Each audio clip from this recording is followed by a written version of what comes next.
Good evening to all. This special lecture program for undergraduate students, finance and its allied areas is organized by Kolkata Bidhannagar Society for Academic Advancement, West Bengal, India. Today's topic of discussion is game theory in action, strategy, competition, and policy decision. Today, our resource person is Dr. Sovik Mukherjee, sir. He is an assistant professor in economics, faculty of commerce and management, Xavier's Business School, St. Xavier's University, Kolkata, India. Welcome, sir. Please take over the session. Thank you. Very good evening to one and all present here, dear students who will be listening to this special lecture. Now, as the title of the presentation says, that it's the basics of game theory, particularly for undergraduate students in finance and its allied areas. So I will be kind of talking about less of mathematical expositions, but more of concept building and what is game theory actually in real life. So that should be our main area of focus.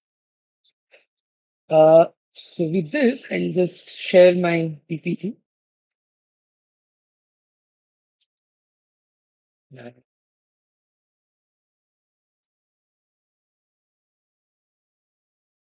Yes.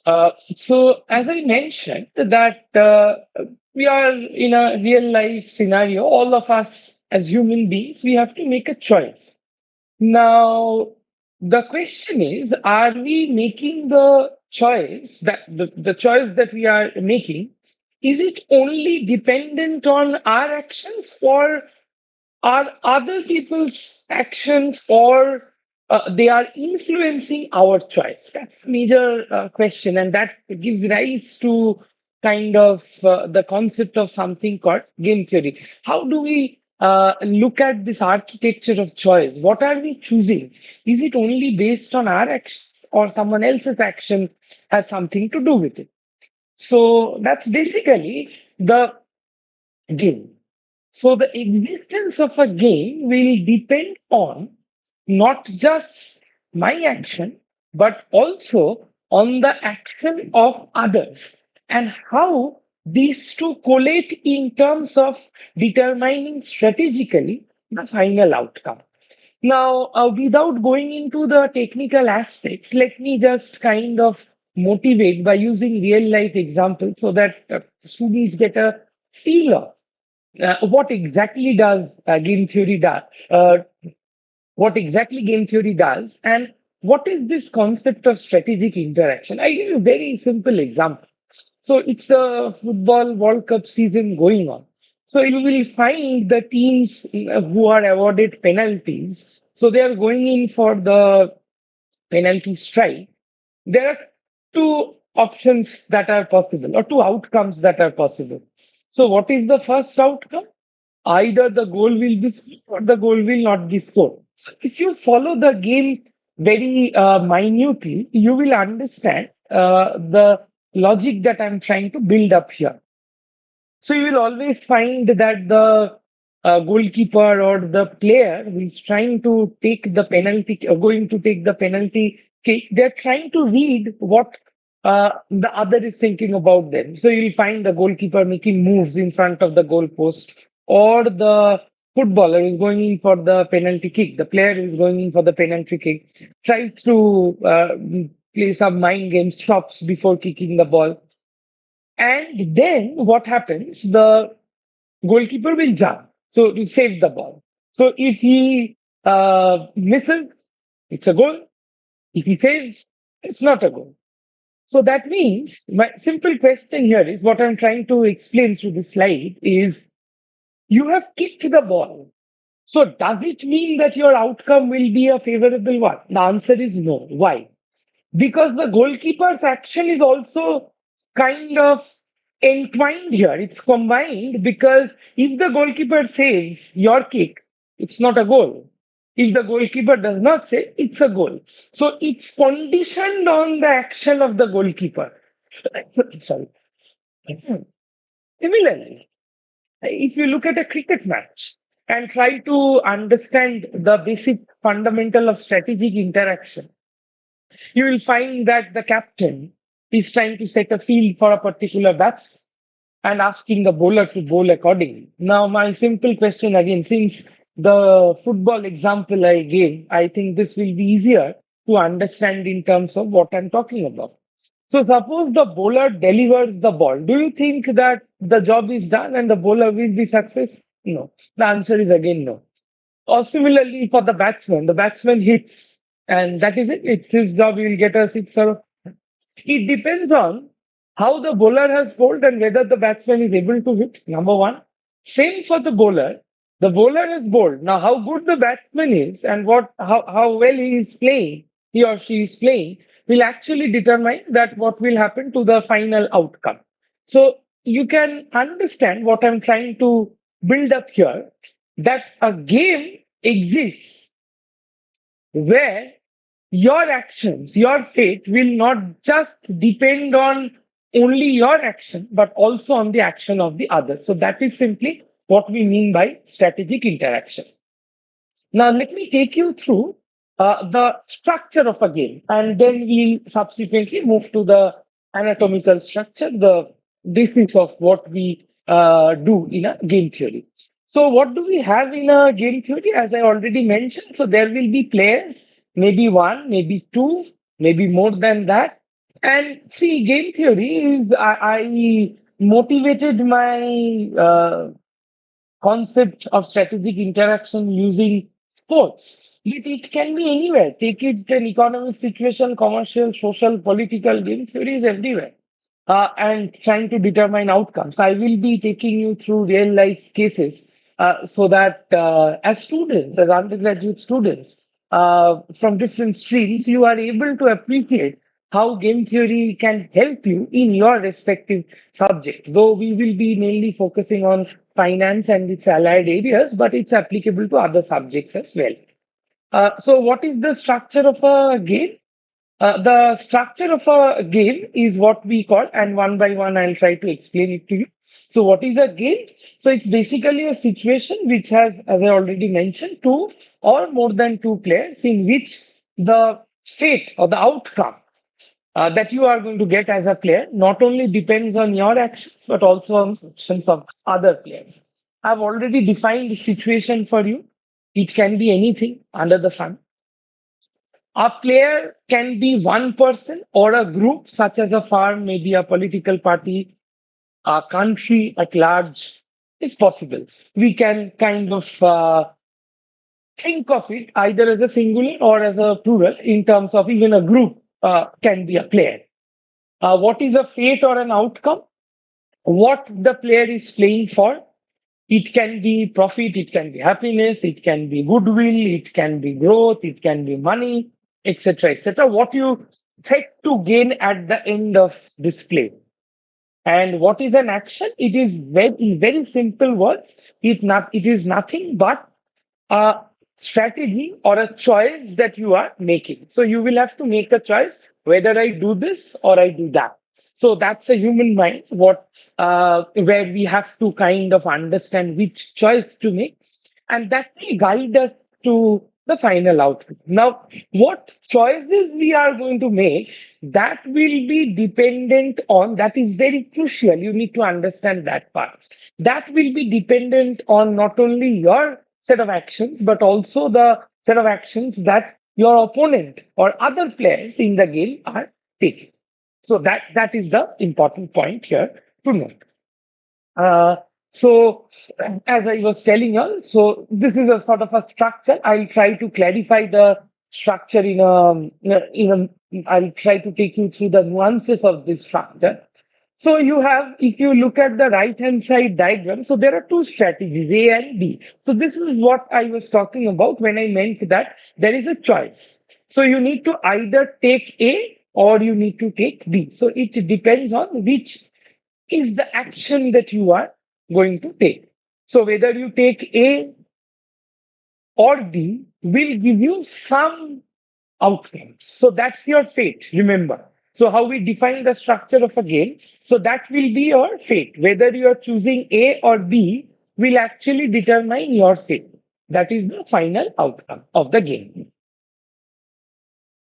Now, what do we do here? I'll spend some time in trying to tell you the logic of the game, how the game is played, and that will be easier for you to understand the terminologies and the technicalities of the structure. And also, to give you a detailed framework of how game theory is going to look like. So I'll also try to motivate using some real life examples so that you are in a position to appreciate that this is how we should look at a game. Now, particularly before I begin, I must kind of tell you the logic of the assumption behind game theory. We assume that there are rational players. What do you mean by rationality? So I will care for what maximizes my benefits. And I will try to maximize my utility, happiness, profit, etc., given my belief as to what my other counterparts or other players in the game can do. I'll again repeat myself. So we assume in game theory that there are rational players who are playing the game, and there is a sort of a conflict like situation. So one has to win, one has to lose. Now, whether both can win or both can lose, that is what we are going to see throughout the course of this presentation. But it's a sort of a conflict. Uh, Two cannot win at the same time initially, what you perceive. So, what are you trying to do? You are a rational player. You are trying to maximize your utility, benefit, profit, happiness, etc., etc. Given your beliefs or conjectures that you have formed about how the actions of your counterparts or other players are going to influence this particular choice that you have made. The outcome of the game will depend on the acts of all the players. Again, I repeat, and I put emphasis on this, that the final outcome will depend on the actions of the entire set of players. It will not depend on the actions of only one player. So, what are the few things to consider when we look at the game? The timing of the game, the move. So, suppose I'll give you an example and you will be able to understand what I mean. I'll again fall back to the cricket match example. So, when the bowler and the batsman is taking strike at the crease and the bowler is coming up to deliver the ball. So, it's a simultaneous move game. The bowler does not know what the batsman will do, and the batsman does not know what the bowler is going to do. The timing is simultaneous. Whereas there can be another set of moves. If you just see the square below timing, you will realize what I'm trying to say. That's a sequential move game. What is a sequential move game? Let someone do something, then I will see what has happened and I'll accordingly take a call. For example, if some major countries in the world take some decision. Let's say, for example, we are trying to reach a common goal with regards to pollution or global warming. So let's say the smaller countries who are not a part of any of these blocks or groupings, global groupings. So they will wait for what the big players are doing. So once the big players have made a move, then they will start moving. So this is not a simultaneous move. So I'm just trying to draw a line between what do we mean by simultaneous move and what do we mean by sequential move. Simultaneous move is when two things happen at the same time. You don't know what exactly is going to happen. You just imagine a cricket match, you will realize what I'm trying to say.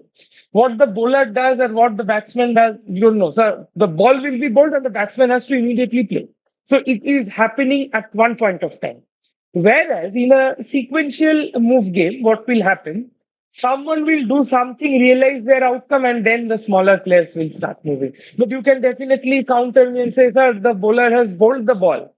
But at the same time, the entire action is not complete until and unless the batsman plays. So that's why I'm saying that it's a simultaneous move and not a sequential move. Acha. Move to the second square.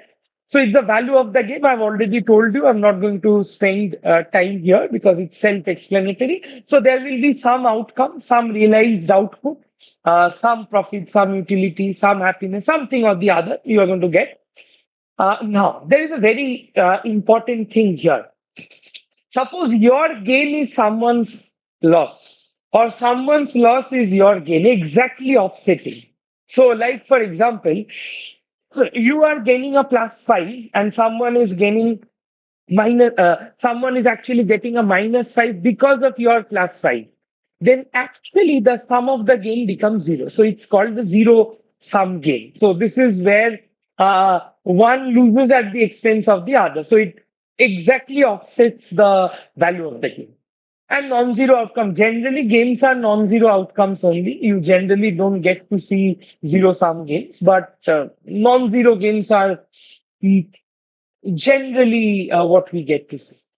The third important concept that we'll talk about here is the nature of the information. Whether you know that there is full information or not. With regards to this, again, let us go back to the simultaneous and sequential move games. For simultaneous move games, it's always imperfect information. The batsman does not know the nature of the delivery that the bowler is going to bowl. So he's accordingly going to take strike and prepare himself or herself that this is what is going to happen. That's imperfect information. And what is perfect information? When you are playing a sequential move game, you know that what your counterpart has done. So you have complete information that this is exactly what has happened, and this is exactly how you should kind of follow the pattern that your opponent player has done. So there is perfect information. I'll try to draw your attention to this information part, and so that you understand what I'm trying to say. How people read the mind of their opponent. I don't know how many of you closely follow the T20 leagues that happen across the globe. Uh, I remember one of the legendary greats of cricket, Shane Warne, and they have these players mic'd up while they're batting or bowling. Now, the legendary Shane Warne used to tell on the mic how the next batsman he is going to fox them and outmaneuver them and get them out. So exactly the nature of the plan he used to share on the mic, and they will be linked up to the commentary box, and they would constantly kind of chit chat while the playing was going on. And he would tell exactly how the next batsman is going to kind of get out and how this batsman is going to react when he bowls. And exactly that would happen. So one has to be a master reader in terms of understanding how people who are kind of playing know what uh, your opponent is going to do. So you exactly set the plan like that, and your opponent falls into the trap. So the last part, which is most important in a game, is cooperation versus conflict. So we look at two types of games. One is a non-cooperative game where I am only bothered about what I am winning. I am least bothered about what my opponent team is doing. And cooperative means no, we'll have to fight together and win together. So the classic example is a cartel. And I'm sure all of you have heard about oil and petroleum exporting countries, OPEC, which is actually a cartel which talks about cooperation and alignment. So you think alike, and you are looking at the joint profit maximization rather than your own profit maximization. So these are a few things which should be clear to us before we kind of proceed. So moving on, let me now straight away introduce you to the a classical game. So this is primarily what we teach to students at the very basic level, very easy to understand, and I'll also share real life examples based on this so that you know that what needs to be done and how the game moves. And also I'll do a few examples based on this since we are talking about basics, not very complicated stuff, but just to motivate the idea. How do we get to see game theory in action, real life situations, policy making? Before I kind of move into the game, I must kind of share this input with you that game theory primarily comes from the pioneering work of John Nash. I don't know how many of you have heard about him. John Nash was actually an American mathematician uh, who made fundamental contributions to game theory and was awarded with the Nobel Prize in Economic Sciences in 1994. And Nash's contributions go beyond game theory, but what is of interest to us is the game theory concept, and the equilibrium that we get out of this game is actually termed as the Nash equilibrium. So a full movie was made on the life of John Nash, A Beautiful Mind. If you ever happen to get a chance to see that movie, you should watch that movie, A Life of a Man who sort of is credited with this concept of game theory. And you will slowly understand as I keep on discussing the concepts that why is game theory so important? What we perceive in real life situations is not exactly what is going to happen. So, what we think that this should happen in a real life situation, it is something which is not going to happen, and something opposite takes place. So, that's where the contribution of Nash comes into the picture. Acha. So moving on, let me first tell you, I'll take 2, 3 minutes to tell you this story when we talk about prisoner's dilemma. So first we'll begin with games of non-cooperation. So what are non-cooperation games? So I am only bothered about how much I am gaining. I'm not really bothered about what you are gaining. That means you means my opponent player. So I am only bothered about what I'm gaining. If you look at the payoff matrix, this is a matrix. So let me just try to explain it to you. There are two players. One is player one, one is player two. There is absolutely no hard and fast rule that they have to be player one and player two. You can easily name them as player A, B, or player XY as per your convenience, but just make sure that they have some names, player one and player two. So if you look at the matrix structure that you can see on your screen, and I'll try to point the mouse there so that it's easy for you to understand. The first value that you get to see is basically the payoff of the first player who is on the left. And the second value that you get to see is basically the payoff of the second player, which is on the top, the way the structure of the payoff matrix looks like. So the first player, the first value that you get to see is corresponding to player one. The second value that you get to see corresponds to player two. Very easy to understand. If you just follow the steps, it will be crystal clear in terms of what we are doing. Now, let me tell you the story and then I'll come up with the set of questions. So, what happens? This is the classic prisoner's dilemma game. So, what happens in prisoner's dilemma? So, there are two prisoners. Rather, I'll correct myself. There are two thieves or robbers. Now, they performed an act of robbery, but unfortunately, where they performed this act of robbery, and after their act was done, the person in whose house they performed this act of robbery was not aware. So he or she did not get to know that who has done this crime. So these two people performed this act of robbery, but no one could catch them. So what happens? Next day, the police comes and against the complaint filed by the person in whose house this robbery has happened. So the police asked this person that do you doubt someone who can be involved in this act of robbery? So the person does not know who actually did it, but then says that maybe these are the two people who might have done. But again, try to understand the concept. Uh, they did it, but they were not caught. In whose house they did it, that person could not realize that these are the people who are performing this act of robbery. So they did their job and they ran away.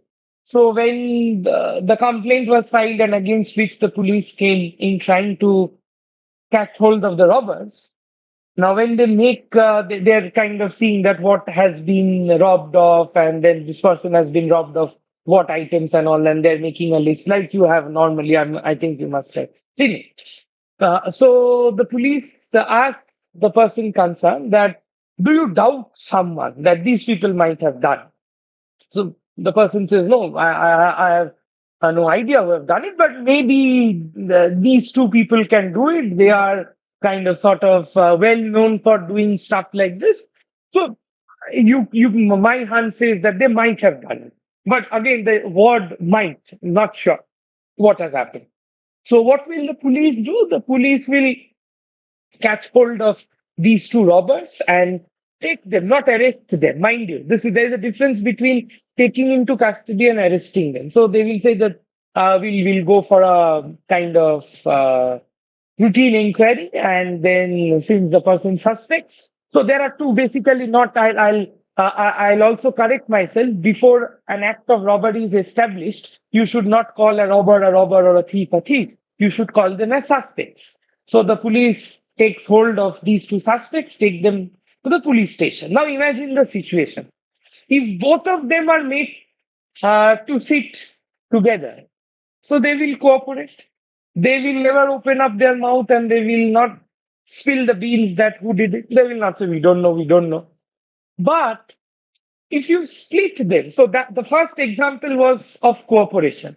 But if you remember, when I started my example, I said that we are going to look at non-cooperative games. Now, what the police will do, they're very smart. So what they'll do is they'll separate these two suspects and put them in different rooms and start interrogating and give them an offer that suppose if you tell the truth, we will let you free, but we will put your share of imprisonment on your partner. That's quite a heavy number of years that you will be let free, but your partner will be jailed or imprisoned. So if the partner kind of tells the truth, then your opponent player will be jailed and you will be set free. So that's the basic logic. So now this brings me to a very simple question. What are the two actions that are there with both the players? Very simple. So both the players have two strategies. Either to open their mouth and confess that yes, we were the ones who did this robbery, or not to open their mouth and not confess and kind of deny the fact that no, we have not done it. That's one, number one. Number two is same goes for player two. Either you open the mouth and confess that you have done it, or you say that no, I don't know, and you keep on denying, passing the buck. So there are two strategies for both the players. So either you confess or you don't confess. Now, if you look at the matrix structure, the first cell. So what can be the options? The options will be player one confessing, player two not confessing, player one confessing, player two confessing, player one not confessing, player two confessing, and the last part is both the players not confessing. Now, if I ask you at the outset, and in fact, I think 99% will give this answer only, that what would be the ideal situation if you imagine that you are one of those suspects? The ideal situation will be not to open your mouth and kind of because it benefits both. Only 1 month in jail, the police did not establish the crime or did not get a chance to establish the crime. You continuously denied, and there was no proof or evidence that you were the one who did the crime. Because if you remember the storyline, so it was just based on a doubt. The person suspected that these people might have done it. So there was no surety that it was done by them. So until and unless there is proof, the crime won't be established. So in uh, all possible scenario, the answer will be 1 month in jail. That's the ideal scenario, minus one, minus one. So that's how we look at it. But if you look at how a game is played, and I'll exactly try to do that with you all, so that you will realize that how we look at this structure and how we determine that whether this minus one, which we normally imagine to be an ideal situation. Is it really the ideal situation? And there lies the contribution of Nash. So let me start like this. So suppose player one, so we will divide our actions into two parts. So first we'll play for player one, and I'll do two, three examples like this so that it's easy to understand and then follow the pattern. And then you will be able to replicate the same in a real life situation. So two suspects have been arrested, and but remember they are being interrogated separately. So the first player has two options, either to confess or not to confess. So the first player, if he chooses to confess, he is now trying to understand what his opponent player is thinking. So if you look at the structure, I told you the first value corresponds to player one, the second value corresponds to player two. That's the normal conventional framework we make use of. So when player one confesses, we are not going to look at the outcome of player one. We are going to look at, because player one is thinking what player two can do here. So player two, if you look at the two values available to player two, one is -3, the other one is -9. So player two will obviously go for a -3 because that is less amount of months in jail. So he will confess. Again, I repeat. So if player one confesses, we are not looking at the outcome of player one. We are rather looking at the outcome of player two. So player two has two values here. The fates. One fate is getting 9 months in jail, and the other fate is 3 months in jail. So if you are a rational player, you will definitely choose 3 months in jail rather than choosing 9 months in jail. So 3 months in jail chosen. Now come to player one not confessing. So player one says, no, no, I don't know what has happened. We have not done anything. So now player two again has two options, either to confess, which will give him 0, or to not confess, which will give him -1. So as a rational player, he will confess because he gets a 0 here. So the key is when you are moving, you are not looking at your outcome.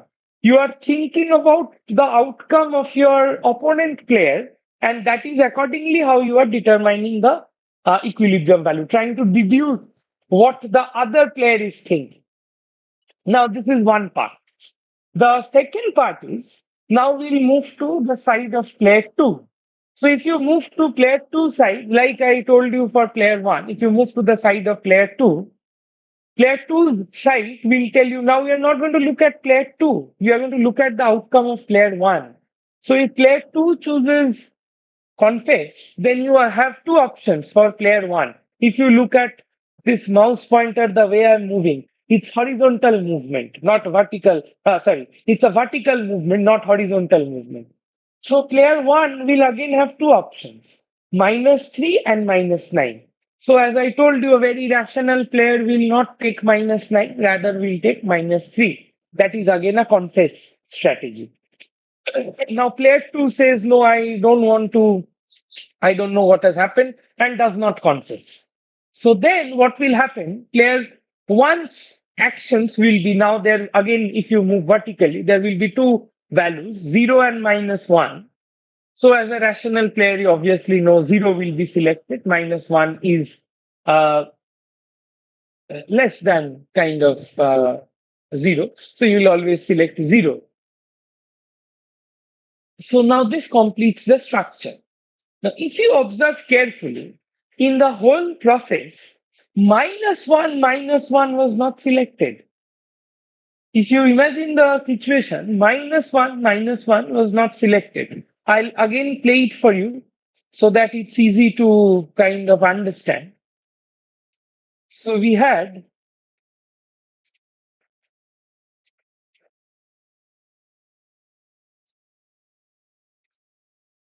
confess, not confess, not confess.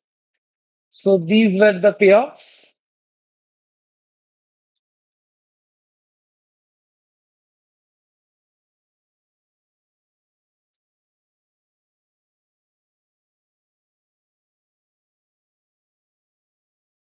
Why minus one? You can have any other number, not a problem. But then the only thing is that since the crime is not established, uh, the police could not put them behind bars and they were just kind of sentenced to a very brief stay of imprisonment and then they were let free. So what I told you, if I just repeat it again, so when player one moves, so that's the movement of player one, but you are not going to look at the outcome of player one. You are going to look at the outcome of player two. So you have minus three and minus nine. So minus three is obviously greater than minus nine. Similarly, when player one chooses not confess, again player two has two options. Zero is greater than minus one. So you will go for a zero. So this completes the move of player one. So now if we look at player two, similar logic. Now the movement will be not horizontally, but rather the movement will be vertically. So what will be the actions of player one? Again, player one has minus three and minus nine. So this guy is going to take minus three. And again, if he does not concept, it will be zero and minus one. So again, it is zero. So if you look at this structure, you will see initially when we started the game, we said that minus one was the ideal situation. But surprisingly, see that minus one is nowhere in the picture. It is actually minus three and minus three. So in a real life scenario, both of them, what we thought that ideally could have been avoided, but actually they landed up confessing, both of them confessing that, we have only done the crime. So this is the contribution of John Nash and how human psychology plays a role. What we thought would have been ideal is not actually the ideal one. Now you will be surprised to know why this has happened. Because when you are given a deal that if you tell the truth, we'll not put you behind bars, we'll put your opponent player behind bars. So in that scenario, that's a very strong deal that the police is offering you. And if you agree to that, you will be freed. The entire share of your imprisonment will go on, or will be rather passed on to your opponent player. Now, your opponent player is also conscious about that. That suppose if I don't confess and say, no, no, we have not done anything, we have not done anything, what is the guarantee that my counterpart will also do the same thing? He might agree to the police and say, no, no, please set me free, and he is the one responsible. It's perfectly possible. That's human psychology, my friends. So that's how that's the contribution of John Nash, that what we think that should happen, exactly something opposite happens. And I will also try to show you in line with this a few more examples so that it's clear from your end that this is how we are doing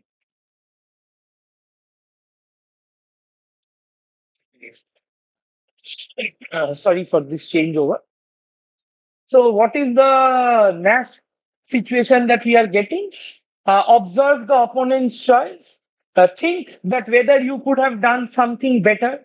You could not have done anything better because there is always a risk that your friend might stab you from the back and say that no, we were the ones who did it because he is agreeing to the deal given by the police. And that's a very strong deal that's an enforcing deal that if you tell me the truth, we'll put your friend behind bars and we'll let you free. Now, if that person agrees and puts the entire blame on his counterpart, the other friend is gone.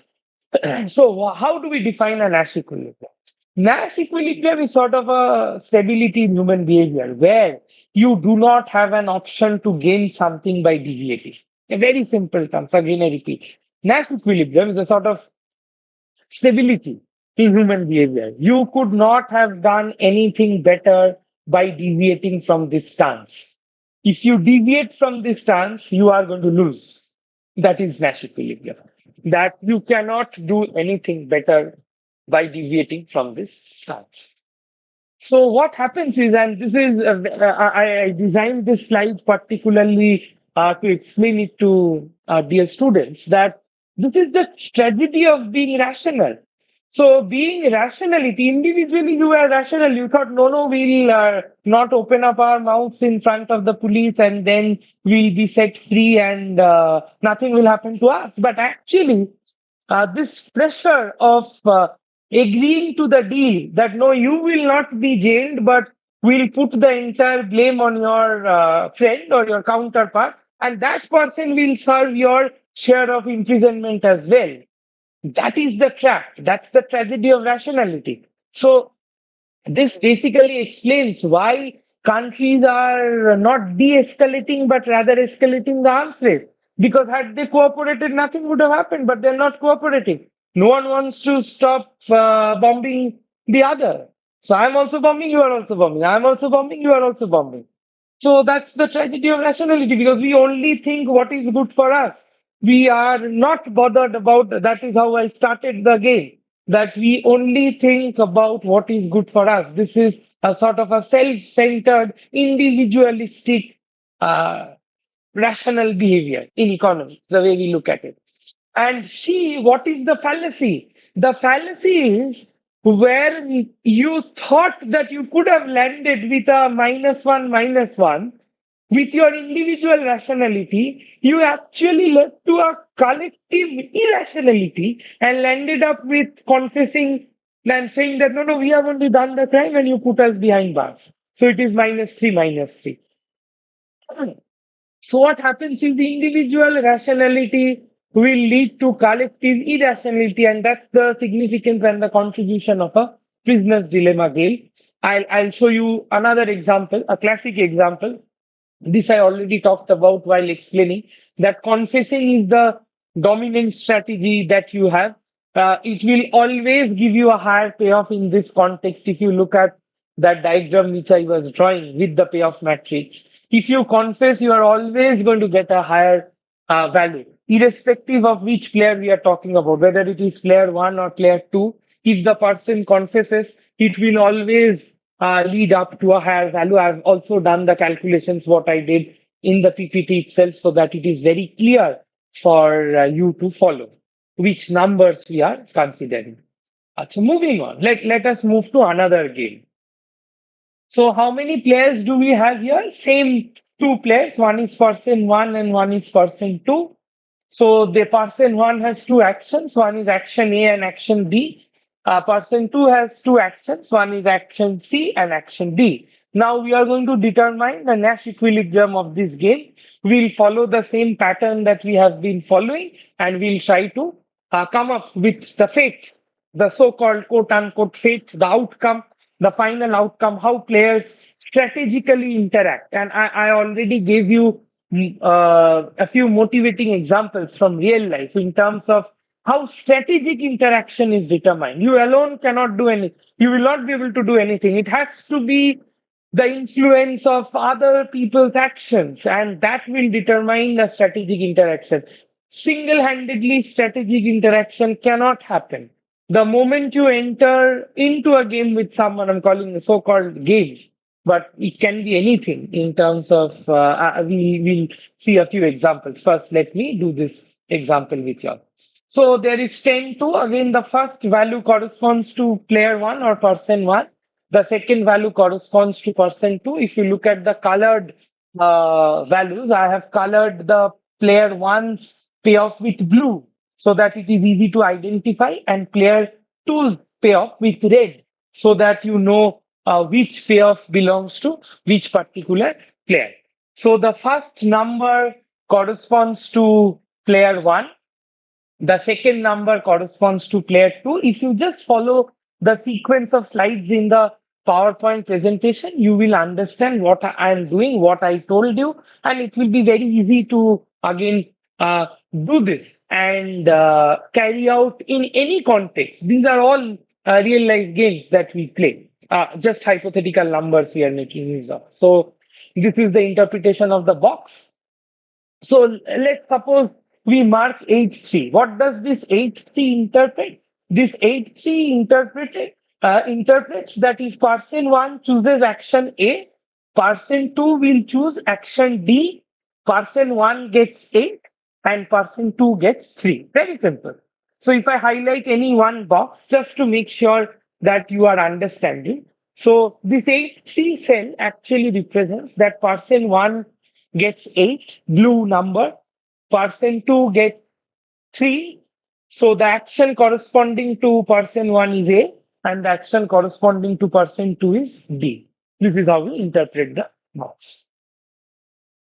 So we are trying to now check the Nash equilibrium, that whether any possible deviation is from the Nash is possible. So if we can have a deviation, then it is not a Nash. If we do not have a deviation, it will be a Nash. So that is what we are going to do in this particular problem. So let us start with this.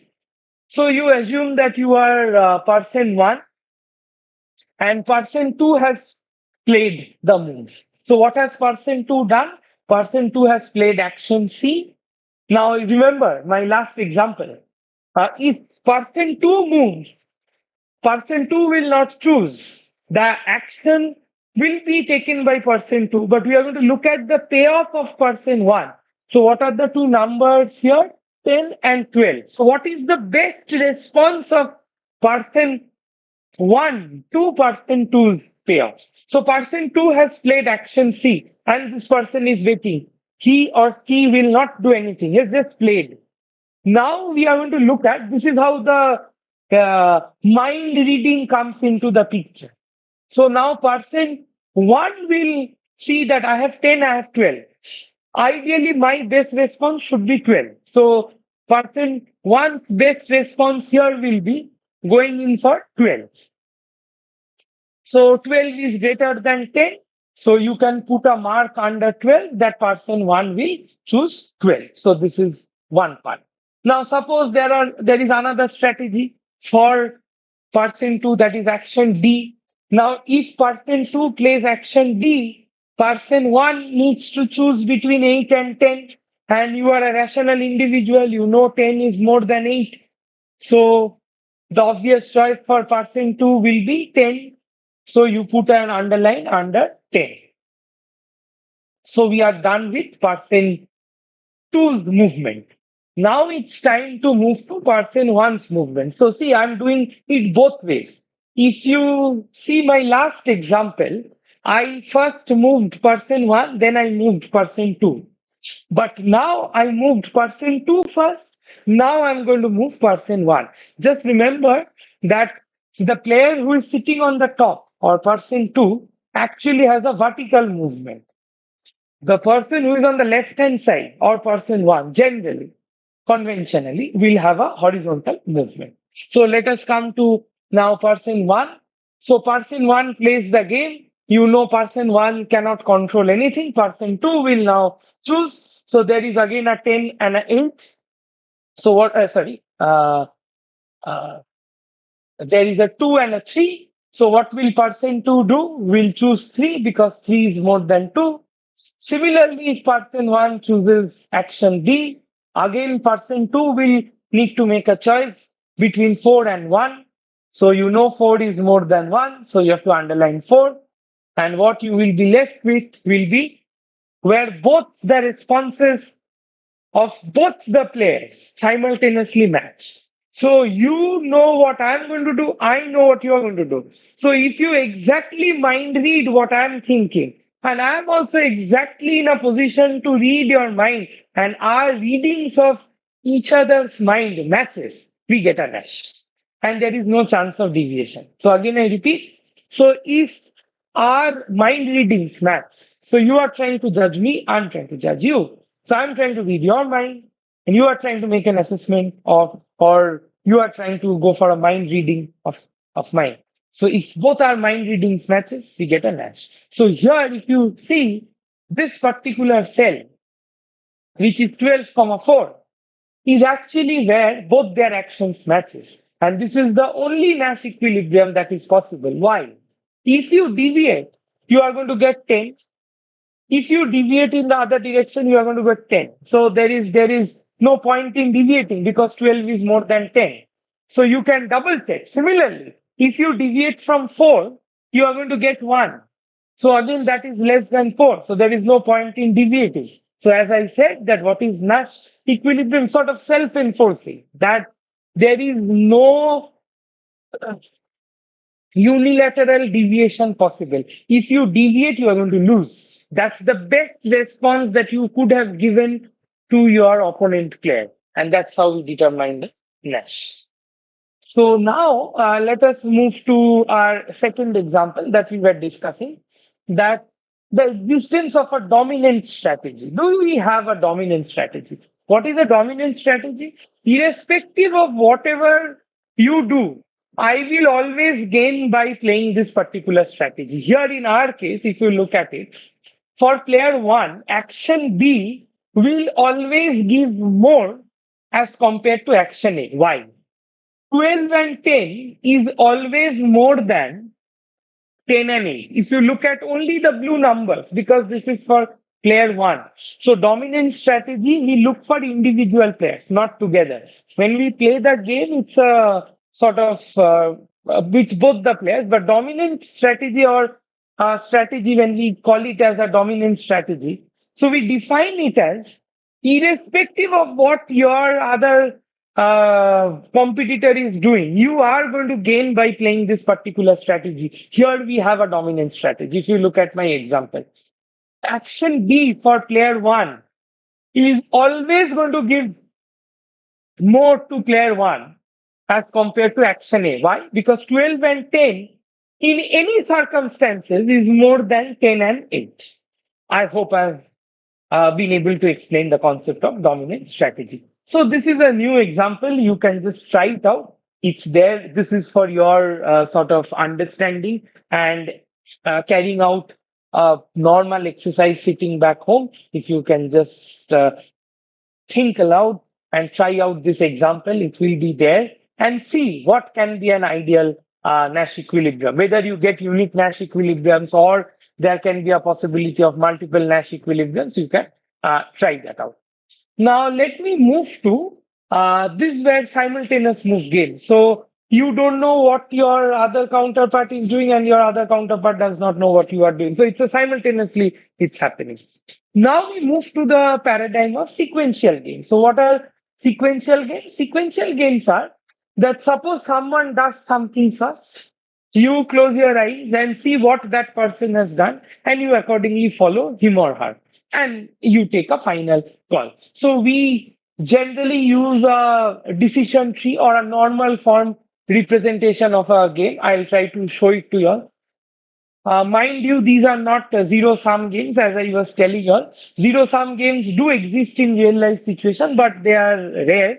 Uh, non-zero sum games are sort of what you get to see. So if you look at the structure, this move basically explains that first player one moves. If you look at the decision tree, it's not player two moving first. The first movement from the decision node is for player one, and then you will have combinations of player two.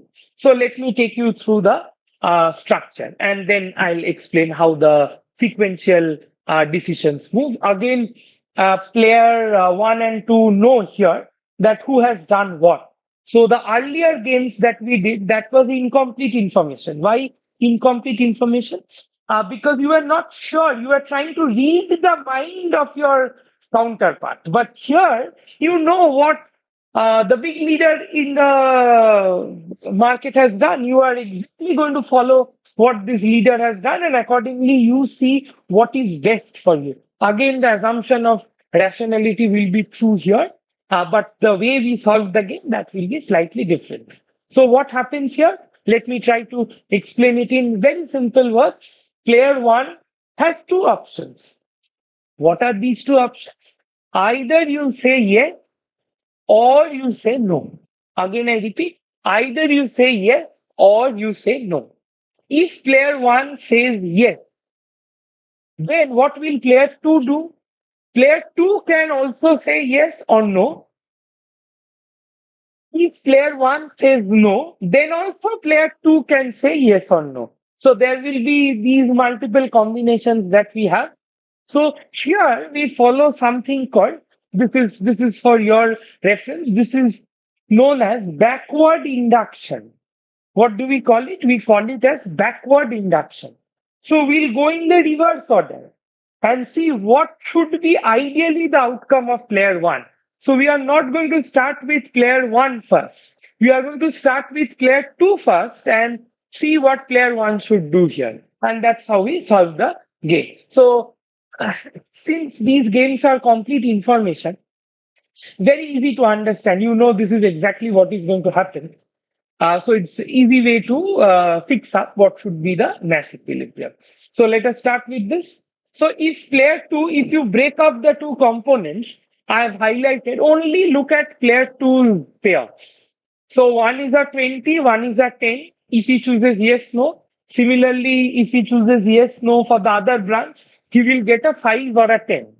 So for player two, choosing this 20 is safe and choosing this 10 is safe. So player one knows this, that if he chooses yes, then player two will choose yes. If player one chooses no, then player two will also choose no. Now he has to take a call that which one will benefit him the most. So if player one chooses yes, see player one will get, I will highlight it with green color, player one will get 20. And if player one chooses no, then given the strategy of player two, player one will get 10. So which one is more? 20 is more or 10 is more? So player one will always choose a yes, because that will, irrespective of whatever player two does, he is going to gain if he chooses a yes. So I'll show you how it's done. So this is exactly what I was talking about. That given point B, person 2 will always choose 20 because 20 is more than 10. And for the other block, given point C, person 2 will always choose 10 because 10 is more than 5. So now player 1 has to take a call. So these two lines are now blurred. If you see my diagram, the two lines are irrelevant. You are not going to play them because you have full information. Why will I play that? Because I'm going to get less payoff. My fate will be, the outcome will be less. So I'm not going to get into that line.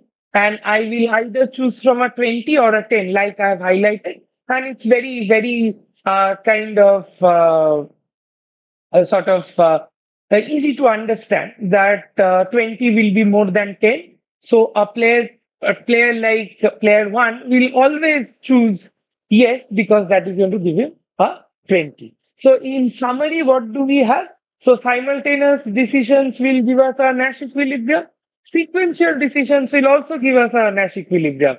But if you are not rational, these Nash equilibriums might not occur. So the entire structure of game theory is conditioned on the assumption of rationality. Now there are different, like when we teach eco students, graduates who are doing their eco honors, there are mathematical tenets that we bring in. So I'm not going into any of that because it's a basic. We are trying to motivate the basic concept how game theory looks like.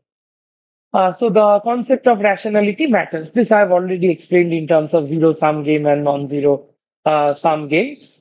Now let me again take you to another different type of an example where this is called in the economic literature, we call it as the battle of sexes.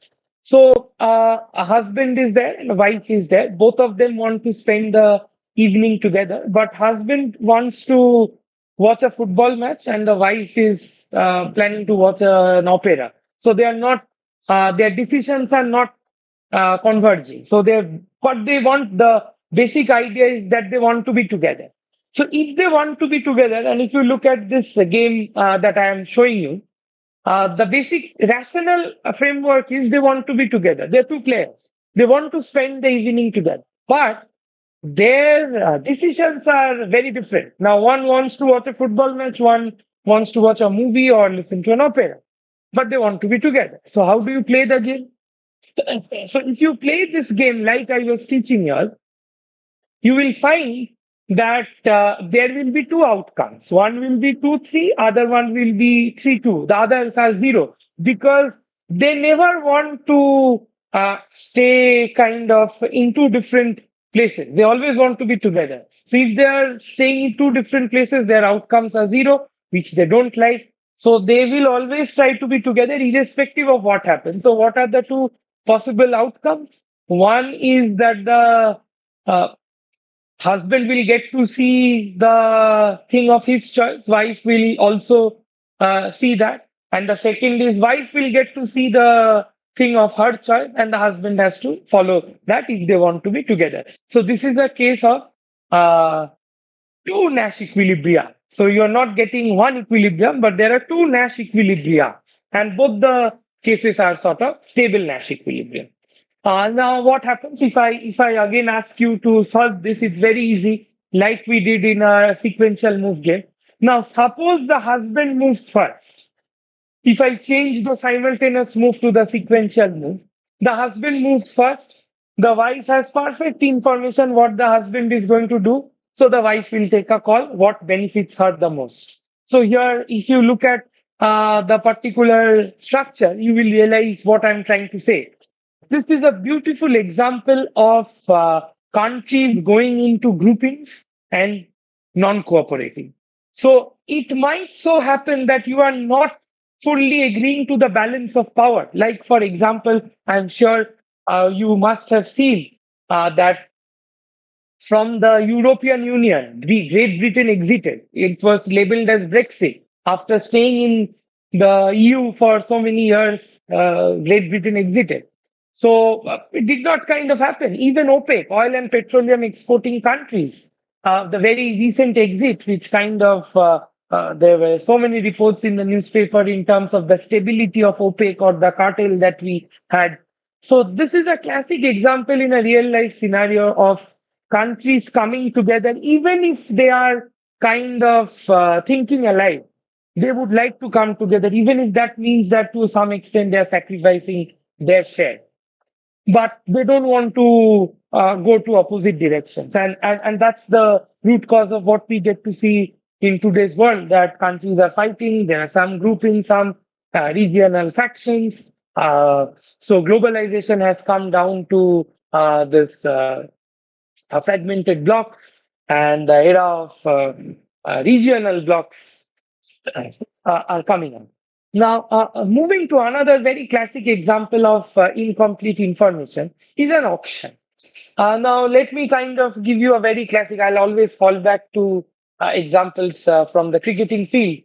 So, if you are playing an auction, you must have seen IPL auctions, particularly when teams bid for particular players. So you don't know what the other party is going to do, and the other party also does not know what you are going to do. So you are just bidding, bidding, bidding, bidding, bidding. So I'll give you one simple example. If you remember, there was a kind of fight in terms of bidding for Rishabh Pant in one of the IPL auctions, and that kind of took his base price to like a record-breaking 26, 27 crore, which one could not imagine. Now, what happens in an auction? You don't know what your other party is going to do. So this is again a game of incomplete information and not complete information. You don't know what exactly is going to happen. So you are just kind of thinking that this might be the strategy that might be followed by my counterpart. So just talking about this particular example, and some other examples from finance and commerce, like mergers, acquisitions, investor behavior. These are all incomplete information. Insurance and moral hazard, advertising wars. I'll give you classic oligopoly pricing games, because game theory particularly comes under the oligopoly form of market, where we have strategic price interdependence. If you look at the Geo versus Airtel versus Vodafone telecom price war, when Geo actually entered the market, uh, classic case of game theory. OPEC example I have given. Now, IPL auction and auction strategy. What happens in an IPL auction? I'll just come to it in a minute. If you look at the US China trade war, the tariff war, tit for tat. US is also imposing, China is also imposing. US is imposing, China is imposing. That's a prisoner's dilemma game. Had both of them agreed and cooperated, nothing would have happened. But then China did not agree, US did not agree. Even US to the extent imposed a tariff on India, if you remember back then last year. So that's a classic prisoner's dilemma again. If you look at the structure of prisoner's dilemma, where we are going in for non-cooperation, not cooperation. The moment we have cooperation, you go back to our minus one case, the example, which is the ideal situation as I was talking about. Now, three particular games I was talking about, but before that, let me just tell you a few more examples. Particularly with regards to this IPL strategies, how actually what happens in an IPL auction and what do you get to see, so that you are in a position to understand how game theory actually operates in a real life framework. So suppose you take the case of Rishabh Pant. So, what can happen and what is the strategy of your counterpart? You will not finally take the player, but you will kind of bid in such a way that your opponent party will overestimate the player's value.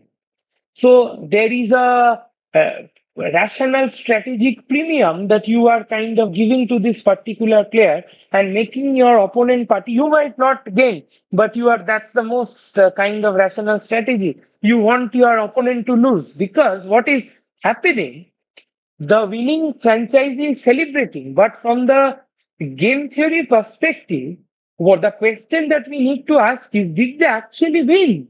No, they're actually not won because they have exhausted everything on punt and they should not build up a team. And you can see what happened to this team in the last two IPLs, paying heavily for Rishabh Pant, and then this is actually a game theory logic. And there are few strategists who sit there during auctions whose only job is not to make sure that you win, but you win in such a way that you overbid the estimate and you have very less money to build up a team. So this is also a classic case of what we when we talk about game theory.